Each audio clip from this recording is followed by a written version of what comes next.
Vous êtes sur Afrique Info, voici l'essentiel de l'actualité africaine et mondiale. Au Cameroun, coup de théâtre politique, Brenda Biya, la fille du président camerounais Paul Biya, appelle les Camerounais à ne pas voter pour son père, candidat à la présidentielle du 12 octobre. Dans une vidéo devenue virale, elle affirme que son père a fait souffrir trop de gens depuis son accession au pouvoir.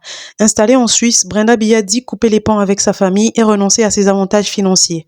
Une sortie qui fait beaucoup de bruit à quelques semaines du scrutin. En République démocratique du Congo, l'affaire Miss Univers prend un tournant judiciaire. La gagnante Deborah Adjema, destituée de son titre, a porté plainte contre l'organisation et contre Dorcas Dienda, qui a reçu la couronne sans avoir participé au concours. Ses avocats dénoncent une rétention illicite des insignes et du port illégal de décoration. L'organisation, de son côté, affirme avoir dû agir dans l'urgence pour préserver sa licence internationale et maintient que la gagnante avait quitté les négociations. Toujours en RDC, après le Gabon, Kinshasa interdit à son tour aux étrangers, même africains, d'exercer le commerce de proximité. L'annonce a été faite par le ministre de l'économie nationale, Daniel Mukoko Samba.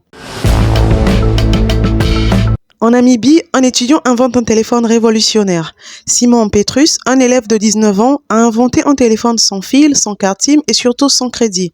Fabriqué à partir de pièces récupérées, son coût de production est estimé à $146. Le téléphone capte les appels grâce à des fréquences radio et peut même recevoir une chaîne de télévision locale. Une invention qui suscite déjà l'intérêt d'investisseurs et qui pourrait bien révolutionner les communications en Afrique. En France, nouvelle journée de grève et de manifestation ce jeudi. Les protestataires s'opposent au prochain choix budgétaire du Premier ministre Sébastien Lecornu, nommé la semaine dernière. C'est la deuxième grande mobilisation en seulement 8 jours après l'appel du mouvement Bloquant Tout lancé sur les réseaux sociaux. C'était l'essentiel de l'actualité africaine et internationale sur Afrique Info. Abonnez-vous et activez la cloche pour ne rien manquer.